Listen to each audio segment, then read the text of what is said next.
답은 이미 정해져 있으니 너는 대답만 해라고 하는 답정너. 아닌데. 답은 정치인데 너만 몰라. 이건데.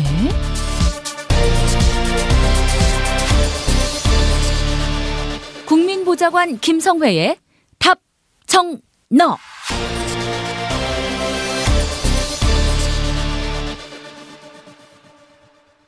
국회 더불어민주당 손예원 의원실 김성회 보좌관 만나겠습니다. 김 보좌관님. 네, 안녕하세요. 네, 결국 허익범 특검이 수사기간 연장을 포기했네요. 네, 뭐 되게 당연한 결과죠. 지금 박성수 특검하고 허익범 특검을 비교해 보면 가장 결정적인 차이를 김 PD님 뭐라고 생각하십니까? 일단 실체가 없고 있고의 차이 아닌가요? 없는 건 허익범, 있는 거는 이제 박근혜의 박영수 특검. 예, 맞습니다. 박영수 특검의 특징은 증거를 위주로 범위를 좁혀 들어가서 상대방을 공격을 했고 그 공격이 유효했기 때문에 결국은 인정을 받았고 그 내용들이 모두 다 지금 이제 까발려진 상태로 나온 거 아닙니까? 예.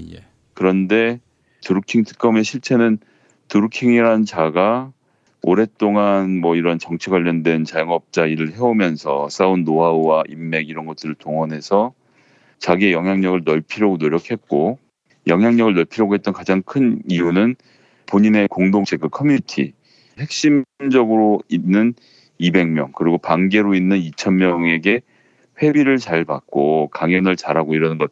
그래서 뭐 드루킹이 아주 뭐 악의적인 인물로 해서 모든 것을 망치려고 했던 사람이라고 생각하진 않습니다.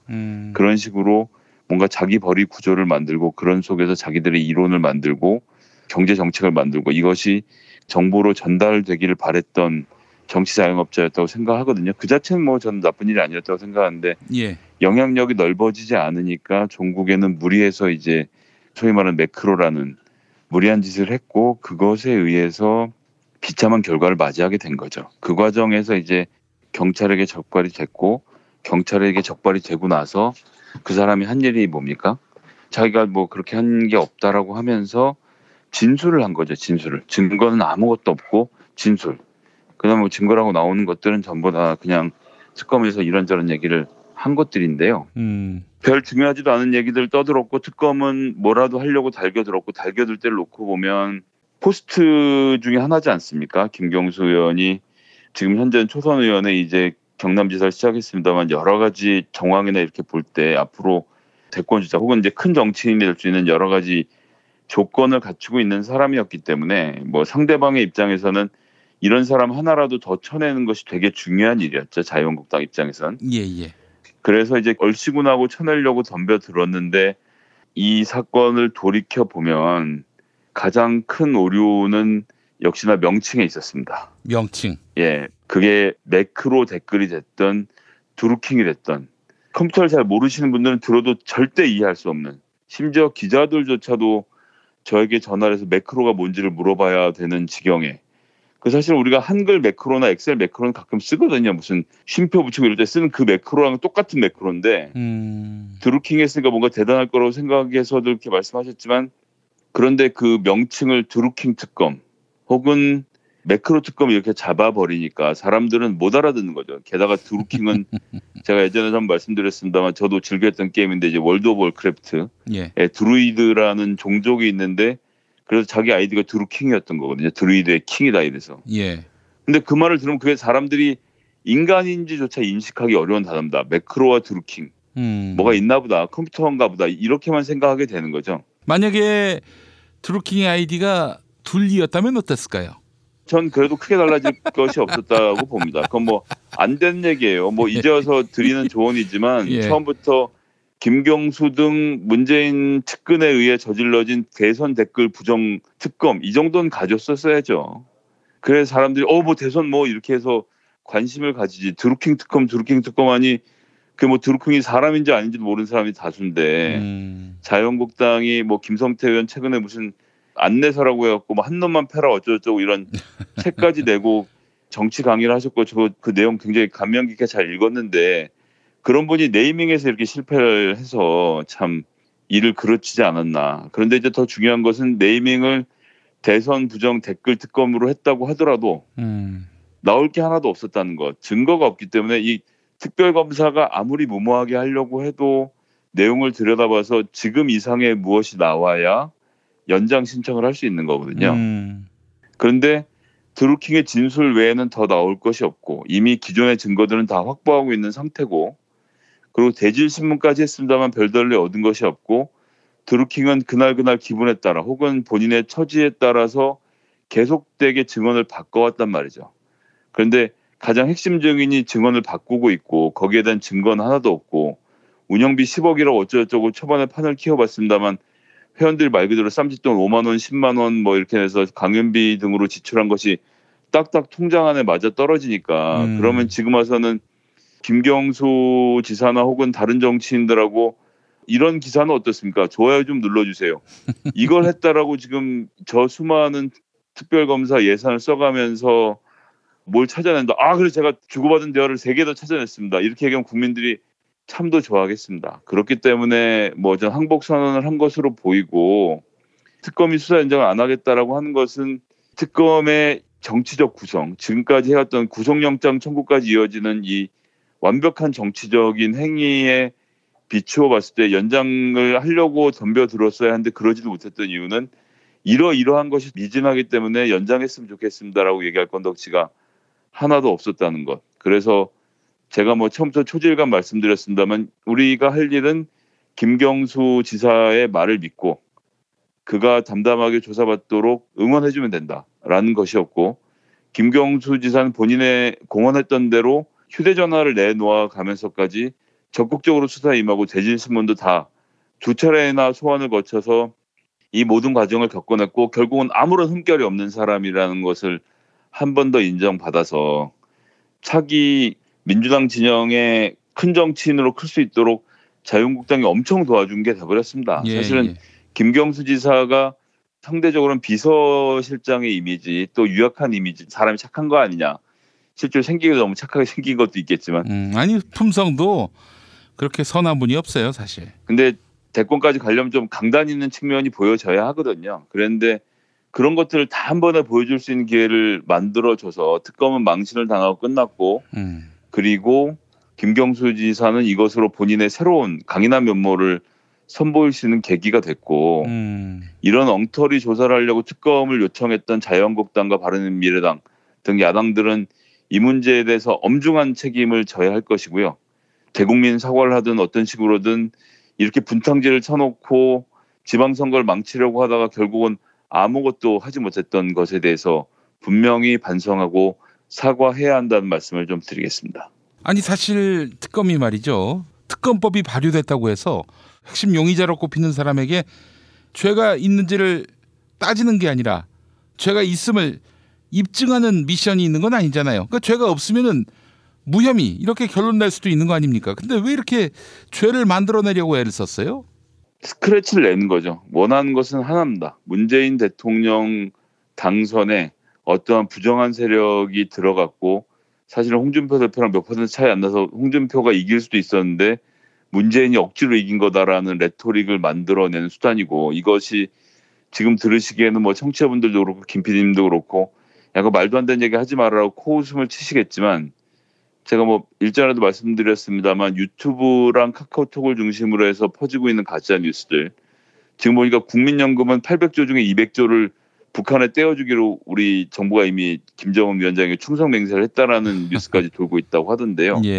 유튜브에서 이게 먹힙니다. 야, 이거 2번이나 소환을 해서 조사를 했는데 뭐가 나올 참이었는데 김정은이 밀사를 특파해서 특검에게 예를 들어서 특검 검사장을 암살 위협하면서 연장하지 말아라고 했다라는 소문이 있기도 한 것 같더라. 이제 이런 얘기들을 퍼뜨리고 다닐 것이고, 이러한 말도 안 되는 얘기들을 자기들의 유통 채널로 앞으로 이 가짜 뉴스를 돌릴 것입니다. 그렇기 때문에 우리 청취자분들께서 지금도 그렇지만 김용민 브리핑을 사랑해 주시고 하는 것이 다 기존 언론들이 제 역할을 하지 못하고 정부의 눈치를 보기 때문에도 사실은 상당한 역할이 있지 않았습니까? 진실로 말하지 못하는 것에 대한 답답함에 의해서 팟캐스트가 성행을 했었는데, 지금 이제 그 피해자 코스프레를 하고 있는 자유한국당의 지지자들이 똑같은 일을 유튜브에서 하고 있는 겁니다. 그렇기 때문에 허익범 특검은 이렇게 끝나지만 그 내용들은 전부 다 그리로 넘어가서 유튜브에서 앞으로도 끊임없이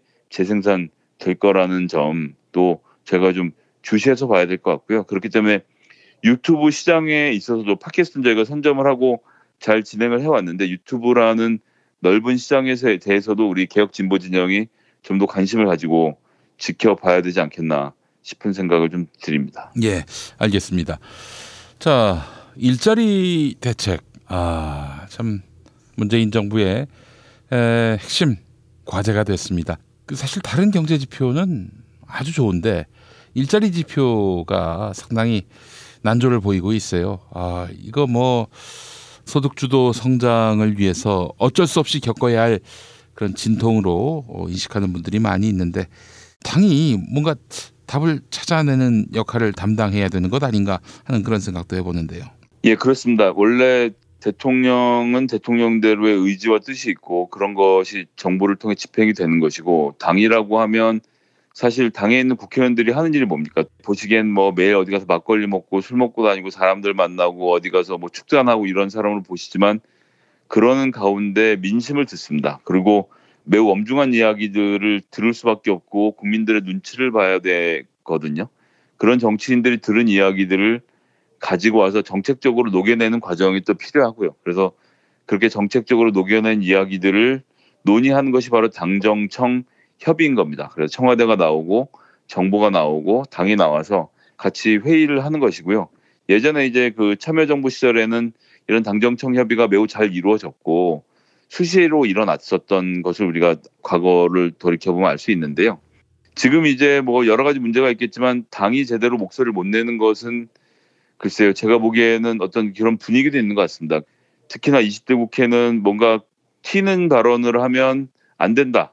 말을 한마디 잘못했다가는 어디서 어떻게 될지 모르는 뭐 언론도 그렇고 또 지지자들도 그렇고 또 정부도 그렇고 눈치 볼 것이 더 많아져서 입법부가 상대적으로 좀 목소리가 약화된 측면이 있다고 보거든요. 예. 그런데 이제 민심을 전하는 작업은 반드시 필요하고 그리고 당에서 목소리를 낼 수 있는 분들 또 정책통들이 나서서 이런 정책은 이렇게 했으면 좋겠다라는 이야기를 뭐 공개적으로도 하고 또 비공개적으로 당정청 협의를 통해서 또 진행해야 하는 것이 의무인데요. 뭐 지금도 안 하고 있다는 거 아닙니다. 열심히 하고 있고 그런 것들이 이제 성과를 내는데 시간이 걸리는 이유는 뭐 간단하죠. 그 모든 것이 효과가 나오려면 시간이 좀 걸리거든요. 그런데 이것을 너무 급하게 생각을 하고 지금 이제 최저임금이 많이 올라서 이것 때문에 부작용이 생겨서 소상공인들이 먹고 살기 어렵다라는 것은 사실 되게 단편적인 이야기인 것이 예. 최저임금으로 다 먹고 사는 것은 아니거든요. 더 중요한 것은 양질의 일자리, 최저임금을 넘어서서 생활임금 수준이 보장되는 혹은 그 이상 받을 수 있는 일자리들이 늘어나야 하는데 그러려면 제가 뭐 며칠 전에도 말씀드렸습니다만 신성장 동력이 필요한 거죠. 그런 부분에 대한 또 투자가 병행되어야 하는 것이고 그래서 장하성, 김동연 두 어쨌거나 이 경제 분야에 있어서 핵심들이 이야기가 다르다라는 주장은 사실 저는 어이가 없게 느껴지는 것이 두 사람 사이에 뭐 언쟁이 있다는지 보수 언론이나 특히나 이제 무슨 청와대 난맥상이 있는 것처럼 묘사하고 있지만 제가 다시 말씀드리지만 임금이 올라서 임금 주도의 성장을 해야 된다. 노동자들의 주머니가 차고 주머니가 차면 그 주머니에 있는 돈을 쓰게 되고 그래서 경기가 도는 것이 기본이다라는 주장을 하는 것이고 김동연 부총리는 그렇다. 그러니까 좋은 일자리를 많이 만들려면 4차 산업혁명을 포함해서 신성장 동력을 만들어야 되니까 우리가 이런 데 투자를 해야 된다. 이것이 논리적으로 되게 이어져 있는 얘기예요. 최저임금만 올린다고 해서 임금 주도의 성장이 이루어지는 것이 아닙니다. 예를 들어서 뭐 김용민 PD님은 자영업이시니까 그렇지만 저 같은 경우는 공무원인데 제가 최저임금을 받고 있는 것은 아니거든요. 그런데 저 같은 사람 말고 사업을 하는 사람들이 직원들을 고용하는데 그냥 겨우 먹고나 살게 직원들을 고용하는 것이 아니라 4차 산업의 동력에 맞춰서 뭔가 새로운 아이템을 발굴하고 바이오 관련된 벤처를 차려서 사업이 잘 돼서 뭐 연봉 5천, 6천, 7천짜리를 많이 만들 수 있는 직장이 되면 그것이 소득으로 주도하는 성장이 되는 거죠. 그럼 그렇게 하려면 당연히 새롭게 성장할 수 있는 동력 산업들이 많이 생겨야 되는 겁니다. 김동연 부총리는 그걸 만들겠다는 얘기예요. 근데 이게 여기서 어디에서 엇박자가 나오고 있다는 거죠. 두 가지는 같이 이루어져야 되는 일입니다. 문재인 대통령이 그렇게 배치를 한 것이고 그런데 한 사람은 최저임금 올리자고 하고 있고 한 사람은 새로운 산업을 만들어야 한다고 말을 하고 있으니 둘이 이빨이 안 맞는다. 이거 정부가 제대로 돌아가는 게 아니다라는 것은 이거는 뭐 마타도어도 이런 마타도어가 없다고 생각을 해서요. 그런 점은 청취자분들이 좀 알아주시고, 근데 이제 두 가지 공이 체력을 키우는 일인 겁니다. 그래서 아픈 사람이 병원에 갔는데 진통제를 놔주면 당장 안 아프겠죠. 하지만 지금 문재인 대통령이 의사라고 하면 문재인 대통령은 운동을 하라고 처방을 해준 겁니다.